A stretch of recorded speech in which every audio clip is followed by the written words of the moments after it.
জান, প্রোটেকশন নিয়ে আসুনি? প্রোটেকশন দিয়ে করে এখন আর মজা পাই না।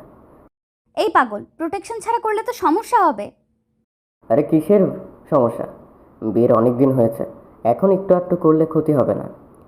না, আমি এখন বেবি চাই না, আমি আরো এনজয় করতে চাই। এনজয় করতে চাও ঠিক আছে, কিন্তু জান আমাদেরও তো বেবি লাগবে বলো। আজ তোমার শূন্যতাকে আমি পূর্ণ করতে এসেছি, আমাকে আর বারণ করো না। কিন্তু রাজ। কোনো কিন্তু না, আমার কাছে এসো। রাজ কথাটা বলতেই রাফাকে নিজের কাছে টেনে নিল। রাফার মুখটা শুকিয়ে আছে, কোনো কিছু হয়তো সে রাজের কাছ থেকে আড়াল করছে, কিন্তু সেটা কি রাজ তা জানে না। রাজ অত কিছু না ভেবে রাফাকে নিজের বুকের সাথে মিশিয়ে নিয়ে রাফার কপালে আলতো করে নিজের ঠোঁট জোড়া ছুঁয়ে দিয়ে ভালোবাসার পরশ এঁকে দিল। রাফা আজ যেন তার প্রিয় ভালোবাসার মানুষটির মাঝে সুখ খুঁজে পাচ্ছে না। কোনো একটা ভয় তার মনকে গ্রাস করে ফেলেছে। রাজ রাফার কোমরে হাত রাখতেই রাফা অস্পষ্টভাবে রাজকে রাজ, আজ না করলে কি হয় না? আরে তুমি এত ভয় কেন পাচ্ছ? আমি তো সেটাই বুঝতে পারছি না। আমরা স্বামী স্ত্রী, সব কিছু একসাথে ফেস করব। ভয় পাচ্ছি না, কিন্তু কেন জানি আমার মনটা আজ ঠিক নেই। মনের কি হয়েছে? দেখো নিজের স্বামীকে সব কথা খুলে বলো, এমন করে আমায় তাড়িয়ে দিতে পারো না তুমি। আরে বোকা, আমি আবার কখন তোমায় তাড়িয়ে দিলাম? আমি তো তোমার কাছেই আছি। তাহলে বুকে এসো না, সেই তো দূরে দাঁড়িয়ে আছো। রাজ কথাটা শেষ করতেই রাফা দৌড়ে রাজের বুকে চলে এলো। রাজের বুকে এসে রাফা একটা শান্তির নিঃশ্বাস ফেলল। রাজও রাফাকে নিজের বুকে পেয়ে পরম শান্তি অনুভব করতে লাগলো। রাজ রাফাকে নিজের বুকের সাথে মিশিয়ে নিয়ে পরম আবেশে রাফার পিঠে আর কোমরে হাত বুলিয়ে চলেছে। রাজের এমন আদরে রাফার সারা শরীর বারবার করে কেঁপে কেঁপে উঠতে লাগলো। রাজ রাফার এই কম্পন বেশ ভালোই টের পাচ্ছে। রাজ রাফার কোমরে বেশ কিছু সময় হাত বুলিয়ে আদর করার পর আলতো করে রাফার মাথাটা নিজের বুকের উপর থেকে তুলে নিল। রাফার থুতনি হাতে রেখে আলতো করে রাফার মাথাটা উঁচু করে রাজ রাফার কপালে নিজের ঠোঁট জোড়া ছুঁয়ে দিয়ে রাফার উদ্দেশ্যে এক নেশালো কণ্ঠে বলতে লাগলো, কি গো, তোমার ভয় কি কেটেছে? কেটে গেছে। এখন আর আমার কোনো ভয় করছে না। সকল কিছুর জন্য আমি প্রস্তুত। শুধুমাত্র একটা কথা, প্লিজ আমায় কখনো তোমার থেকে আলাদা করো না। কখনো করবো না আলাদা। তুমি কি ভুলে গেছো আমার শান্তির মানেটাই তুমি? তুমি ছাড়া আমি ভালো থাকবো কেমন করে? সেটা আমি জানি, কিন্তু তারপরেও প্লিজ আমায় কখনো ভুল বুঝে ছেড়ে দিও না। কখনো ছাড়বো না, তুই আছো আমার এই হৃদয়ে। রাজ কথাটা বলতে রাফার ঠোঁটের দিকে এক দৃষ্টিতে তাকালো। রাফার সরু ঠোঁট জোড়া যেন রাজের দিকে এক দৃষ্টিতে তাকিয়ে রাজের ঠোঁটের ছোঁয়া চাইছে। রাজ রাফার এই ঠোঁটের ডাকে নিজেকে আর সামলাতে পারছে না। রাজ আলতো করে একটা হাত রাফার ঠোঁটের দিকে এগিয়ে দিয়ে একটা আঙুল দিয়ে আলতো করে স্পর্শ করলো রাফার ঠোঁট। রাফা আবারও নিজের চোখ বন্ধ করে ফেলল। রাজ রাফার চুলের ভাঁজে নিজের দুই হাত রেখে আলতো করে রাফাকে উঁচু করে দিয়ে রাফার ঠোঁট জোড়া নিজের ঠোঁটের দিকে টেনে নিল। রাজ রাফার ঠোঁটের সাথে নিজের ঠোঁট জোড়া এক করে নিয়ে পরম আবেশে ভালোবাসা এঁকে দিতে লাগলো রাফার ঠোঁটে। রাফাও মৃদুভাবে রাজের ঠোঁটে চুমু খাচ্ছে। দুজন দুজনকে পাগলের মতো চুমু খেয়ে চলেছে।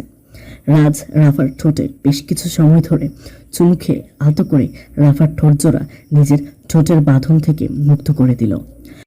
রাজ রাফার ঠোঁট জোড়া নিজের বাঁধন থেকে মুক্ত করে দিয়ে রাফার ঘাড়ের গলায় নিজের মুখ ঘষে দিয়ে চুমু খেতে লাগলো। রাফা রাজের এই স্পর্শে প্রচণ্ড রকম কেঁপে উঠছে। নিজের মনের মধ্যে এক অজানা শিহরণ খেলে চলেছে রাফার। রাজ রাফাকে চুমু খেতে খেতে রাফার বুকে নেমে এলো।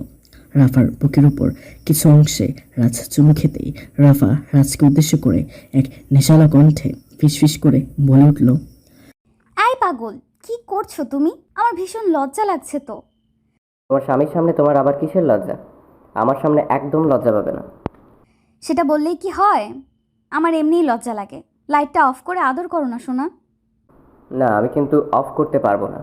লাইট অফ করলে আমি ভালো করে দেখবো কেমন করে? এত দেখার কি আছে শুনি? তুমি বুঝি আগে কখনো দেখোনি? বাসর রাতে তো সারা রাত একদম লাইট অন করে করে দেখেছো। তাতে কি আমার তৃষ্ণা মেটে? আমি তৃষ্ণা ওই অল্প দেখায় মেটে না, আমার সারা দিন রাত দেখতে ইচ্ছে করে, আর আমি সারা দিন রাত ধরে দেখব। তুমি কিন্তু অনেক দুষ্টুমি করছো। এমন দুষ্টুমি করলে কিন্তু আমি একদম মাইর দিব তোমায়। তাই তুমি আমার মায়ের দিবে? আচ্ছা দাও দেখি, আমারও তো দেখা লাগবে আমার আদরিনীর গায়ে কতটা শক্তি আছে। মার দাও আমায়। যাও ফাজিল, একদম উল্টাপাল্টা কথা বলবে না। আমি কিন্তু এসব শুনলে রেগে যাই। তোমার রাগকে নিয়ন্ত্রণ করার জন্য তো আমি আছি সোনা। দেখি কোথায় কোথায় রাগ আছে তোমার। এই রাজ ছাড়ো। উফ, তুমি সব সময় আমার সাথে এমন করো, আমি তোমায় একদম খেয়ে ফেলবো। রাফা কথাটা শেষ করার আগেই রাজ দুম করে রাফাকে নিজের কোলে তুলে নিল। রাফা রাজের কোলে উঠতেই রাজের গলা শক্ত করে জড়িয়ে ধরল। রাজ রাফাকে শক্ত করে জড়িয়ে ধরে কোলে করে নিয়ে যায় নিজের বিছানার দিকে। বিছানায় নিয়ে গিয়ে রাজ রাফাকে আলতো করে বিছানায় শুইয়ে দিল। রাফাকে বিছানায় শুইয়ে দিয়ে রাজ রাফার দিকে তাকালো। রাফা দুই হাত দুই দিক করে রাজকে তার বুকে আসার জন্য ডাকলো। রাজ তার স্ত্রীর ডাকে সাড়া দেওয়ার জন্য মরিয়া হয়ে আছে। রাজ রাফার দিকে তাকিয়ে মুচকি একটা হাসি দিয়ে রাফার বুকে চলে যায়। রাফার বুকে আসতেই রাজ রাফার ঘাড়ে গলায় মুখ ডুবিয়ে দিয়ে পাগলের মতো চুমু খেতে শুরু করলো। রাফা রাজের এই আদরে আরো পাগল হয়ে উঠছে। মৃদু শব্দে কোকিয়ে উঠছে বারবার সে। রাফার এই উন্মাদনা যেন রাজকে বাঁধ ভাঙা আনন্দ দিচ্ছে। রাজ আরো গভীর থেকে গভীরভাবে রাফাকে আদর করে চলেছে। সারা রাত ধরে দুজন যেন আদরের নেশায় একে অপরের মাঝে ডুবে গেল। ভোরের আলো ফুটতেই রাফার ঘুম ভেঙে যায়। রাফা চোখ মেলেই দেখতে পেল তার রোমান্টিক বর তার বুকের উপর মাথা দিয়ে শুয়ে আছে। রাফা রাজের এমন বাচ্চাদের মতো কাজ দেখে মুচকি হেসে উঠল। রাফা আলতো করে রাজের মাথায় হাত বুলিয়ে দিয়ে রাজকে ডাকতে লাগলো। এই রাজ, ওঠো না, আর কতক্ষণ এমন করে ঘুমাবে? হুম, আমি আরও ঘুমাবো, আমায় একটু ঘুমোতে দাও। আচ্ছা ঠিক আছে, তুমি ঘুমাও। আমার বুকের উপর থেকে উঠে যাও, আমার তো কাজ আছে, আমি উঠছি। এই তোমার আর কি কাজ? তোমার তো একটাই কাজ, আমাকে শাস্তি দেয়া। আর তোমার ওই বুকে স্বর্গ সুখ আছে, এই শান্তি ছেড়ে একদম উঠবো না। ফাজলামি হচ্ছে আমার সাথে। ফাজিল, ওঠো বলছি, তা না হলে কিন্তু এখন আমি মাইর দিব তোমায়। সবসময় আমাকে হুমকি কেন দাও? বলি, আমায় হুমকি দিয়ে কি তুমি অনেক বেশি শান্তি পাও? তুমি ফাজলামি করবে আর আমি একটু হুমকি দিলেই দোষ? মানবতা বলতে আর কিছুই থাকলো না। এত মানবতা খুঁজতে হবে না, আমায় খুঁজে ভালোবাসা দাও, আর ভালোবাসা না। রাজ, আমি কিন্তু সত্যিই কাজ করব এখন। আমায় ফ্রেশ হতে হবে, কত কাজ। এমন করে শুয়ে থাকলে কি কাজের কাজ কিছু হবে? আমি তো আজ তোমার বুকের উপর থেকে উঠবো না? আমিও দেখি তুমি কি কি করো। তাছাড়া রাতে কি ভালো করে ঘুমোতে পেরেছো তুমি? আজ নো কাজ। রাতে তো আমার শান্তির ঘুম হয়েছে, একদম খুব ভালো ঘুম হয়েছে। আদর ছিল, মিষ্টি জ্বালাতন ছিল। একটা মেয়ের জীবনে আর কি চাই? সে তুই তাই বলো, আমি এখন তোমায় ছাড়ছি না। রাজ কথাটা বলতে বলতে রাফার বুকের মাঝে নিজের মুখ লুকিয়ে নিয়ে আরো শক্ত করে রাফাকে জড়িয়ে ধরল। রাফা রাজকে বারবার করে বলছে তার কাজ আছে, তবে কে শুনে কার কথা। রাজ তো তার স্ত্রীর আদর ভালোবাসা কখনো একটু মিস করতে চায় না। সারাদিন আদর ভালোবাসায় নিজের বাহুটরে বন্দি করে রাখতে চায় রাজ। রাফা বারবার বলার পরেও রাজ রাফাকে ছাড়ছে না। তখন রাফা একটু রাগ দেখিয়ে একটু জোরে রাজকে ধাক্কা দিয়ে নিজের উপর থেকে সরিয়ে নিল। রাজ রাফার বুকের উপর থেকে সরে পড়তেই রাফা বেশ দ্রুত গতিতে নিজের জামাকাপড় ঠিক করে বিছানা থেকে উঠে পড়ল। রাজ ভেবাচাকা খেয়ে রাফার দিকে তাকিয়ে আছে। হুট করে রাফা তার সাথে এমনটা কেন করলো? কিছুই তো রাজ বুঝতে পারল না। রাফা বিছানা থেকে উঠে পড়ে রাজের দিকে তাকিয়ে খিলখিল করে হাসি দিয়ে বলতে লাগলো, সামান্য একটু ধাক্কা সামলাতে পারে না, উনি নাকি আবার আমায় সামলাবে? তুমি আমার সাথে যেটা করেছো সেটাকে বলে অন্যায়। আমি অন্যমনস্ক ছিলাম, তাই খেয়াল করতে পারিনি। হয়, শক্তিতে না পারলে মানুষের কত হাজার কথা মনে পড়বে। ফাজিল, আসছি আমি এখন, টাটা। আরে কোথায় যাও? আমি তোমার কোথাও যেতে দিব না কলিজা। এইবার ফাজলামি করতে আসলে দেখো, আমার থেকে খারাপ আর কেউ হবে না। রাফা কথাটা বলতেই চলে যায় ফ্রেশ হয়ে নিতে। রাজ রাফাকে ফ্রেশ হতে চলে যেতে দেখে আবারও বালিশ নিয়ে শুয়ে পড়ল। রাফা ফ্রেশ হয়ে এসে সোজা চলে যায় কিচেনে। এই বাড়িতে বড় বউ রাফা। সংসারের বড় বউদের যে কত শত দায়িত্ব সেটা শুধুমাত্র সংসারের বড় বউরাই জানে। রাফা নিজের দায়িত্ব, নিজের কাজ নিয়ে খুব সিরিয়াস। রাফা সকালের জন্য নাস্তা তৈরি করে নিল। নাস্তা খাবার টেবিলে দিয়ে রাফা চলে আসে নিজের রুমে। রাজ এখনো বিছানায় শুয়ে আছে। এখন রাজকে গিয়ে ঠেকে দিতে হবে, তা না হলে নাস্তা ঠান্ডা হয়ে যাবে। রাফা রুমে এসে রাজকে ডেকে টেনে ফ্রেশ হয়ে নিতে পাঠালো। রাফা বিছানা গুছিয়ে নিতে আচমকা রাফার ফোনটা বেশ শব্দ করে বেজে উঠল। কল আসতেই রাফা খানিকটা চমকে যায়, কারণ এত সকালে রাফার ফোনে তো কল আসার কথা নয়। আজ হঠাৎ করে এত সকালে কল এলো কেমন করে? রাফা নিজের বোনের দিকে তাকিয়ে ফোনটা হাতে নিয়ে দেখতে পায় তার মা কল করেছে। রাফা তার মায়ের কলটা দেখে দ্রুত পিক করলো। চিন্তিত কণ্ঠে রাফা তার মাকে উদ্দেশ্য করে বলতে লাগলো, হ্যালো মা, কি হয়েছে? সব ঠিক আছে তো? এত সকালে কল করলে যে? এমনিই করলাম মা, সব ঠিক আছে। আসলে কল করেছে, আমি একটা দুঃস্বপ্ন দেখেছি। দুঃস্বপ্নটা দেখে আমার মনটা ব্যাকুল হয়ে উঠেছে। কি স্বপ্ন দেখেছো মা? আর তুমি এত বিচলিত কেন? আমি তো ঠিক আছি মা। তুমি আমায় নিয়ে অযথা এমন চিন্তা করো দেখে এমন স্বপ্ন দেখেছো। আমি স্বপ্নে দেখেছি তুই অনেক কষ্টে আছিস। আমি দেখেছি তোকে ওই বাড়ি থেকে বের করে দেওয়া হয়েছে। মা, তুই তো জানিস তোর মাঝে কি সমস্যা আছে। সেটা যদি ওরা সবাই জানতে পারে তখন কি হবে? মা, আমিও সেই ভয়টাই পাচ্ছি। কি হবে তখন?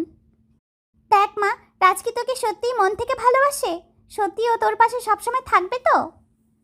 আমার বিশ্বাস আছে রাজের উপর মা। তারপরও যদি কিছু হয় তখন আর কি হবে? আমার নিজের ভাগ্যের জন্য আমি নিজেই দায়ী থাকবো। দেখ মা, মাথা গরম করিস না। আমার কথাটা ভালো করে শোন। রাজকে কোনোভাবেই বুঝতে দিবি না তোর সমস্যার কথা। আর যদি এটা ফাঁস হয়ে যায় তবে সরাসরি অস্বীকার করবি। আমি চাই না তোর সংসারটা নষ্ট হোক। রাফা কথাটা শেষ হবার আগেই রাজ পেছন থেকে এসে রাফার পিঠের উপর আলতো করে হাত রাখলো। রাজের হাতের স্পর্শে রাফার পিঠের উপর পড়তেই রাফা হকচকে উঠল। রাফা হয়তো ভয় পেয়ে গেছে। রাফার পেছন ফিরে তাকাতেই রাজকে দেখল। রাজকে দেখে রাফা কাঁপা কাঁপা গলায় রাজকে উদ্দেশ্য করে বলতে লাগলো, তুমি এখানে হঠাৎ করে এলে, কিছু কি বলবে? আরে তুমি দেখি ভয় পেয়ে গেছো। এত ভয় পাবার কি আছে? আমি তো অন্য কেউ না। আমি ভয় পাইনি, ওই একটু আর কি আচমকে এসেছো তো তাই আর কি। নিজের মানুষকে ভয় পেতে নেই। তাছাড়া আমি সামলে তোমায় কখনো ভয় পেতে হবে না। তুমি আমায় তোমার সব কথা বলতে পারো, তাও কোনো প্রকার ভয় না পেয়ে। আচ্ছা চলো, এখন আমরা কি নাস্তা করে নিই, তারপর আমরা আড্ডা দিব। ঠিক আছে, চলো। রাজ রাফাকে নিয়ে চলে যায় নাস্তা করতে। নারীর ভিতর সবসময় নিজের অপারগতাকে নিয়ে ভয় লুকিয়ে থাকে। এটা নতুন কিছু নয়। রাফা নিজেও নিজের অপারগতাকে নিয়ে ভীষণ ভয়ের মাঝে থাকে।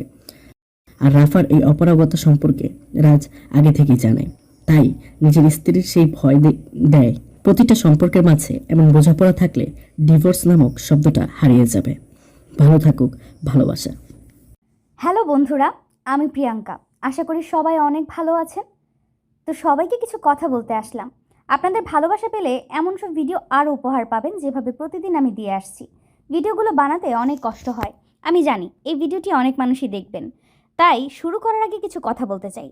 আপনারা যদি ফেসবুক থেকে দেখে থাকেন তাহলে অবশ্যই একটা লাইক এবং ফলো করে দিবেন।